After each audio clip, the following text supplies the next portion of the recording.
Hello and welcome to the Handicapable Black Woman Throne Room. My view of humanity is a whole new tea. So, welcome, royalty, and also welcome to my Gray Sheep squad. Something kind of new that I'm working on creating because I I've delved into me being a gray sheep somewhat throughout my episodes, but I think I'm gonna create an on and off series all about being a gray sheep, being the one that your parents will never be proud of or brag about, or the ones where, like, especially for the younger guys, while you're at home, whenever your name is discussed to family members, you're just like, okay, I'm gonna walk away because you know what they say is not going to be the best. And or you hear rumors about yourself within the family, especially when you have a large family. The things they say, half of them are lies, or they're half truths, or they're just like whatever they can think of. So yeah, it's like, as you can tell, yeah, that's my life. And it's like living my life. So many of the things that I am doing, working on, and wanting to do is nothing that my family, especially my parents, wanted me to do. They Okay, I'm not gonna get too far into it, but I know sometimes, like, I'm probably gonna start doing or showing like some more gray sheep things. So I just want to make sure you guys understand exactly why and know that I am a gray sheep. And some people might ask, what is the difference between a gray and a black sheep? And if you're asking, that is a wonderful question because there is a big difference. The the gray sheep, and maybe it might even be the black sheep too. And I welcome the black sheep over in the crew and everything. Black sheeps might not like some of my, talks and stuff like that. But, like, okay, I think of the gray sheep as, it's really crazy and funny with my dating life or even socializing, like networking, talk, like, especially when I first graduated college, like going, like dating and stuff, meeting parents. Oh my gosh, you are so perfect. You are wonderful. You are amazing. And even the sisters. Oh my gosh, you're like you're my sister. I don't even care. You're my sister-in-law. I don't even like, they're like, we are going shopping. We're going to lunch. We're going to tea. We're doing all this other stuff. And or just networking, different business people. I mean, some of those stuck up, whatever, like they saw me as, oh, she's just this young girl. What does she know? What does she know? But then other people I would sit with sometimes when like I said in one of my last episodes, I'm very creative. I think outside the box when it comes to marketing and advertising. And then with I think my anthropology minor, I studied applied anthropology. And then with my English major or my bachelor's, it's like I'm a full-time nerd. And so sometimes I'm sitting with people, especially with either real estate or small business and things like that, and like the questions I ask or the ideas that I come up with, sometimes I end like, they give me their business number and we have talks, and it's, oh my gosh, it was so cool, to the point where sometimes I'm helping them. Yeah, I don't get paid for it. Yes, some people are going to say that's dumb. You know what? It might be, but it helped me, and it showed me that I was going into the right direction of what I wanted to do. It helped me realize I do want to get, because this was after my bachelor's. I didn't have either one of my masters yet at first when I was first networking, whatever. But then dating wise too, it was like so many family members, other than the bigots and the racists. They were just like, oh my gosh, you're so amazing, you're adorable, you're smart, you're sweet. How come we don't have but then I remember one time I corrected a parent because they do have a daughter, and they were like, oh my gosh, I wish our daughter was like you. I was like, nope, nope, nope, nope, no. And because I met their daughter, and you know what? I don't know her whole life, and they don't know my whole life. And it was funny because I've never, like, I told them, like, what you say to your daughter right now, she's going to remember. Because when I get home, it's like the things you're saying right now is what my parents say about my perfect sister compared to me. And I know how hurtful that is. So I was like, it's like maybe her talents are in areas you're not used to. Maybe it's she's very unique compared to what your expectations were. So please, like, and I remember when I said that, it's like it created a pretty good bond with her and I, which is why we're still friends on Facebook. And oh my gosh, when we talk about her brother, it's, yeah, let's just say the T. And neither one is she's not related to Mr. No Heart or Mr. Lockakey. It's another one. But yeah, oh, I blocked all of the siblings and family members of Mr. No Heart, especially. And two or three of Mr. Lockakey's cousins tried to get with me, like literally on dating apps. They tried to reach out. I'm like, oh, I dated your cousin. One of them was like, I don't care. It's like, and then he looked it up and found out. He was like, oh, that idiot. And he was just like, "Oh, trust me." He was like, "Oh, and the girl he's with, oh my gosh." I was like, and I was like, "Yeah, she called me the N word so many times and that blah blah blah blah blah." He was like, "Oh, wait until the next family reunion." I was like, "No, no, no. I don't want to be the reason why you have to call the popo. No, no, no. I'm just letting you know she's a good for nothing bigot who he lied to and told her that I was trying to get back with him when he was the one to pay me back the money he owed me. He blackmailed me saying that I had to get back with him and sleep with him. And oh, yeah, I told him everything. And he was like, "Ooh, I'm going to tell my mom."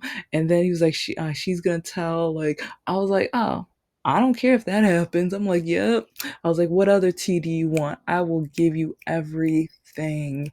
Because, like, the way he lied about me to his wife, like, yeah, I'm petty. I don't care. It's like, especially if you are going to borrow money from me and you tell me it's for job interviews, and then you go and turn around and you buy special candy with it. But then when I say I want my money back because I'm trying to pay for an illustrator so I can get my books published, and you know that's what it's for, but then you tell me I can't get my money back unless I get back with you, even though he was no good, couldn't keep a job, kept stealing from his jobs. And then the only reason he wanted to meet my parents is because he wanted to steal from my parents. He told me brag to his parent or brag to his family members. And one time he was drunk or whatever, told his grandfather or grandmother, I forgot which one. I remember we were in the TV room watching TV. He comes upstairs from taking a nap because his addiction was special candy, and he is bragging about how he's going to be coming over the holidays, and that he's so happy that it's really cold outside because that will give him a great excuse to have a big jacket on so he can be able to steal from my parents' house. But then when it was time to, like, pay me back and I was breaking up with him, while he was looking me up, he looked her up, found his middle school sweetheart. His middle school sweetheart found her, and now they're married or whatever, but he lied to her. Lied to her. And yes, like, some people are like, okay, some like, either I've heard the story or what's the big deal or whatever, but it's just like he owes me. I used to think it was around 320, but I was like, no, it's closer to $500. It's like, you do not know. It's like I was literally like, so many men have stopped me, paused me from working on my goals and my dreams, or they've told me I was not going to be allowed to work on my goals and dreams. And like, he blocked me up. Like, I was so close because I met an artist and I told her I was coming up with the money, don't worry. And I was like, okay, my ex owes me money. I will come, like, I would get it. I was working like promotion still, but I was starting to substitute teach and everything like that. And but It's like trying. I was working at a drug and alcohol testing facility. That's where, because I remember I was like, no, I was like, before subbing, I was doing like, yeah, I was working at a drug and alcohol testing facility. Oh my gosh, that was interesting. But because I was doing the marketing and helping my friend open the business and stuff. And so a lot of coordinating, driving around, talking to lawyers and things like, oh my gosh, they were some of the coolest lawyers and stuff that I've met throughout there. But because I remember there was one lawyer. She might have been, was she a lawyer or a judge? But anyways, like her office, absolutely amazing and beautiful. Yes, I'm off topic, but I have to say this, and I'll probably say it again in a later, but I walked in and she was so kind, nice, and polite. I felt like I was at grandma's house. She told me to have a seat. She gave me cookies. We talked and discussed and dished. Her puppies, oh my gosh, I got to pet her puppies like the entire time. And one of them, oh, she did not want to get off my lap. And I didn't want her to either. I was just like, nope, you could chill as long as you want. Just, yep, let me pet you. Yep, I'm enjoying this. And it's like, and she's talking, I'm like, like I get to pet a puppy, eat some cookies, and oh, I'm in heaven. And so, anyways, like I remember she told me I can come back anytime and everything like that. But I wish I remembered where her office, like this. Yeah, I've met so many people, and yeah, with what happened with that business card is really sad. I will talk about that story when I'm able to mentally say it, but yeah, because she gave me two business cards, and I gave one to the boss, and I kept one. I had it, but something did happen, and within the family, and on purpose, and something that traumatized me for a long time. So, anyway, I've had a lot of men mess up and distract me and tell me what I am allowed to do or what to do or whatever. And there's so many people who are blessed enough to have never had this happen to them. And sometimes I kept wondering, why did I keep having it or allowing it to happen to me? But then I've mentioned the love bombing. I wasn't getting any love at home. And even like when my ex's parents would be like, "Oh my gosh, you're so amazing. You're so sweet. Oh my gosh, you have 3 degrees. That's so, or 1, 2, or 3 degrees. It's like, that's so amazing." It's like, depending on the stage in life or whatever. But, oh my gosh, you're writing stories. You're planning on being an author. Oh, it's like, oh, this is your business idea. That is so cool. And, yeah, so I used to wonder, but then I understand. I kept going for the men who had empty promises, empty goals, like everything was empty to them, including their heart. The only thing that was full was their mission to use me. And that's all they did, was use me. They didn't think much of me, they didn't see me as much, but they saw me as a mission to fill up their gas tank, saw me as a person to help them with their kids, saw me as somebody who, if they tell me having kids is a waste of time, just help me with mine. It's like, why do you want kids? They're a mistake. Why would you want to have kids in the first place? What is the reason why someone who walks like you like to have kids? It's like, shouldn't you be like careful that you don't, like, because I wasn't even diagnosed, but especially the Christian community would tell me to make sure I didn't have any kids, in order to make sure that I didn't end up with kids that ended up walking like me. Yeah, and people wonder why I have taken several steps back from the church. I'm still a Christian, but I'm when it comes to the church doesn't make you Christian. And even my bishop and my pastor, they say that in sermons, but then they put people down for not going to the church, but they say that in sermons. And other just like bishops and pastors and evangelists and stuff, they say that too.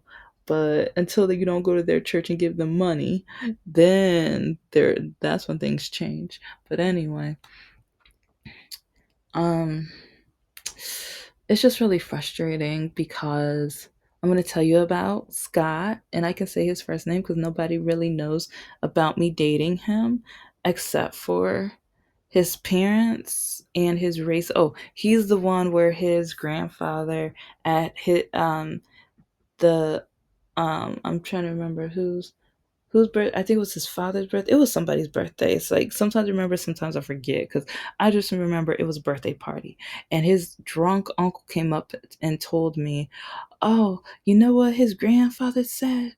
It's like he's so happy that he met an amazing black woman, but why can't he just settle with a decent white one?" And then turns out that he ended up marrying another amazing, great black woman.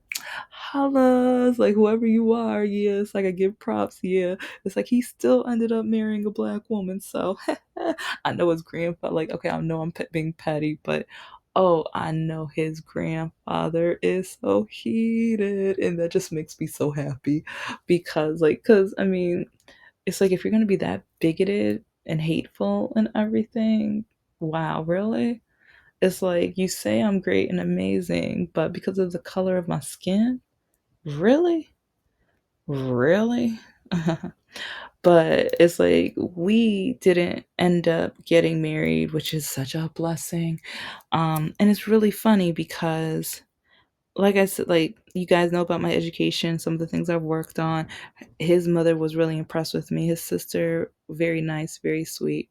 Um, but it's like I don't think he finished college, and his parents were going to buy a business for him to like within the industry that he was working at, but literally was going to buy him his own facility to like, and I was just like, the privilege, the privilege.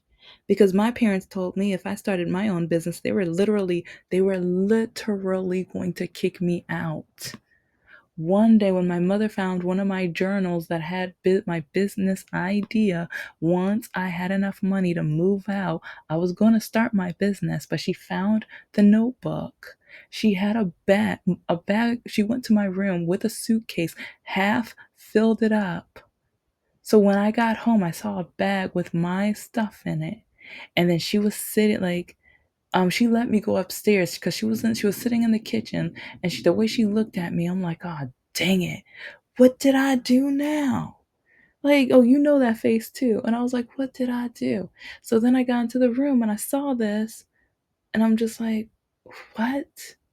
So then she calls me down because once she heard me go up the stairs, she gave me like 30 seconds to a minute to see the trauma that she instilled in me. So then I came back downstairs. She showed me the notebook. And she said, what did we tell you about starting a business?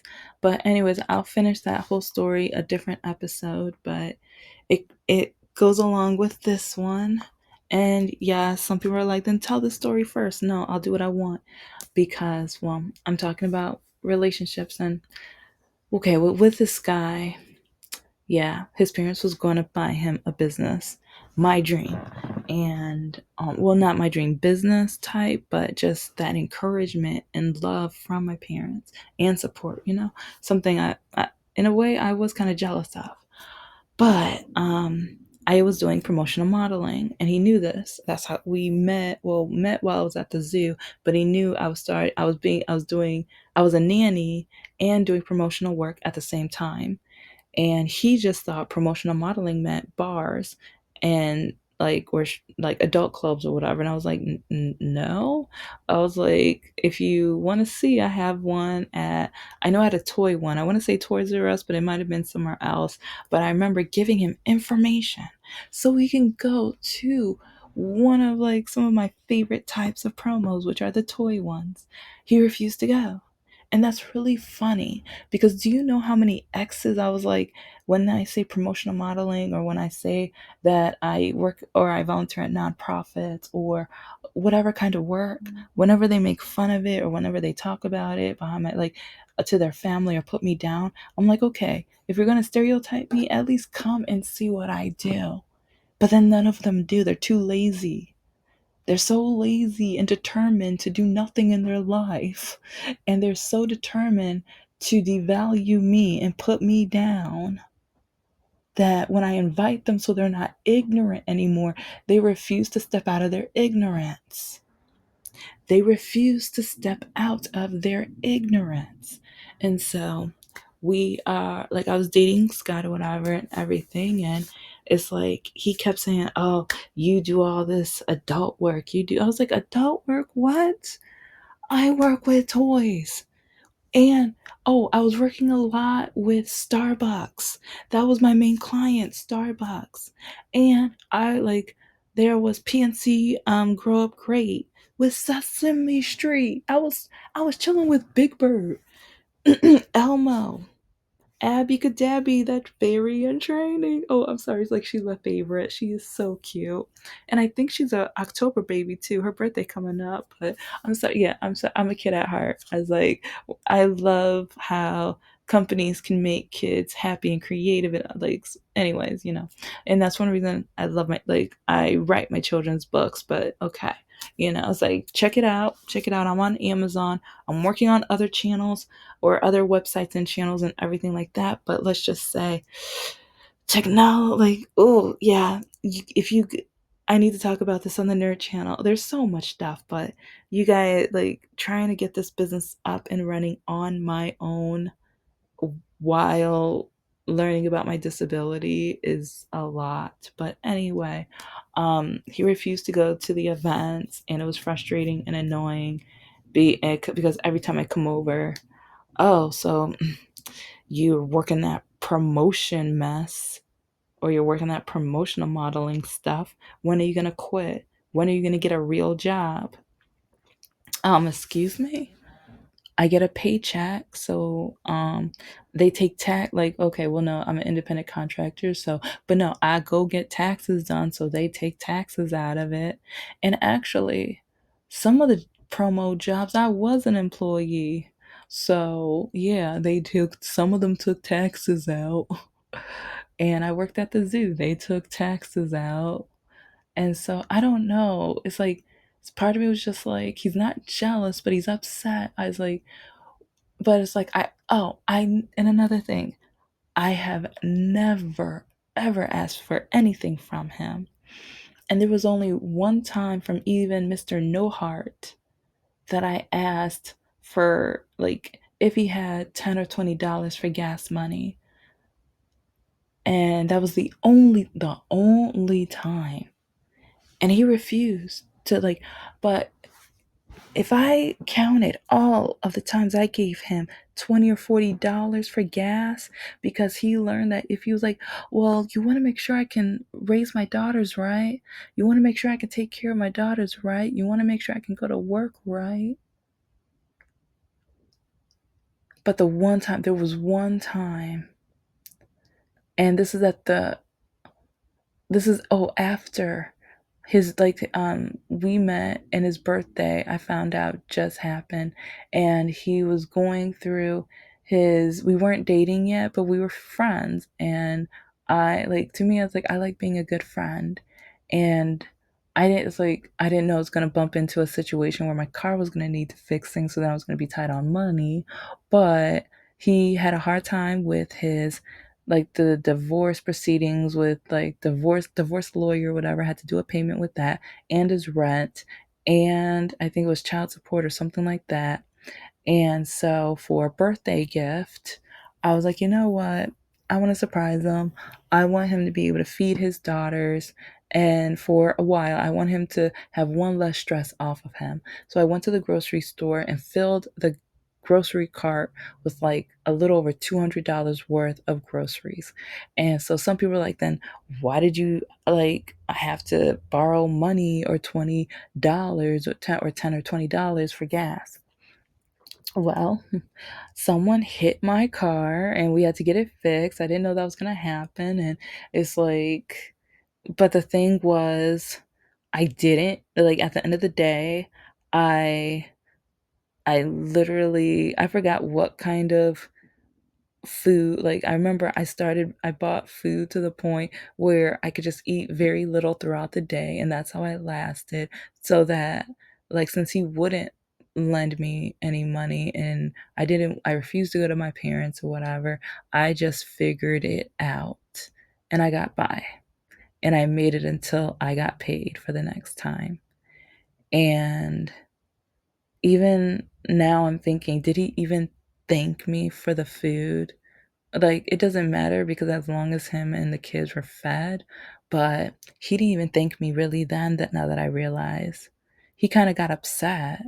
And I was like, because I remember he's like, why did you do this? And I'm like, because you said you wouldn't be able to take care of your daughters and you didn't want to disappoint them and you wanted to make sure that you were going to be able to be a good father and that they and no one would be able to say that you were a deadbeat. But yeah. But yeah, I'm kind of proud of myself. That's the only relationship that there was one time I asked for help, but then you're going to find out how he gaslit me for either, oh yeah, and it's called an oil change. Yeah, that still brings trauma to me.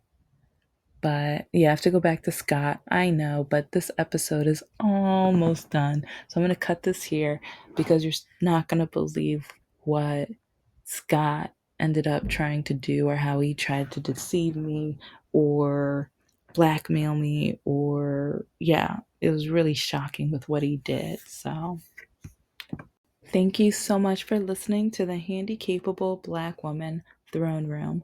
My view of humanity is a whole new tea.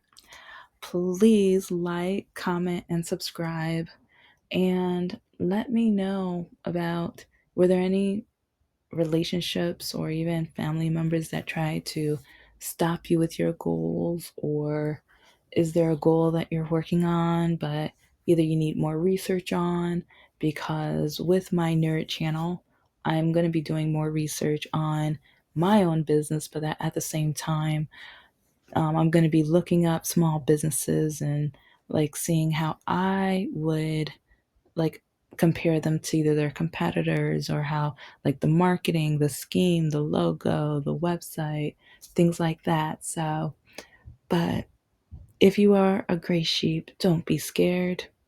Us gray sheeps gotta stick together and it just makes you a unique cookie. It's like sometimes you don't want to fit into the cookie cutter. Why do we all want to look alike? That's one reason why I don't have an iPhone. I don't want to be like everyone else. I want to be like, I want something that is of my own, something that isn't just, I don't, oh, I cringe at the thought of everybody having the same thing. To me, that's so robotic and so, just, yeah, I can't. I don't know what word to use, but I don't like it. So, but anyway, so yeah, if you are, I mean, nothing against iPhones whatsoever. It's just, yeah, I enjoy standing out. I enjoy being unique. And my disability has opened the doors for that quite a lot. But other than that, I like having my own that's outside of the perimeter or something that is just, yeah, exquisite, unique, and stuff like that. But don't be scared to be unique. Don't be scared to be yourself. Love who you are. And if someone doesn't like you or love you because of who you are, or if they're trying to change you to love you, they don't love you. If they're trying to change you in order to love you, they don't love you. And that's why I had to break up with or and end the relationship and run from relationships because even though I settled for them, I knew I wasn't going to be happy because I wouldn't be able to be me. Take care.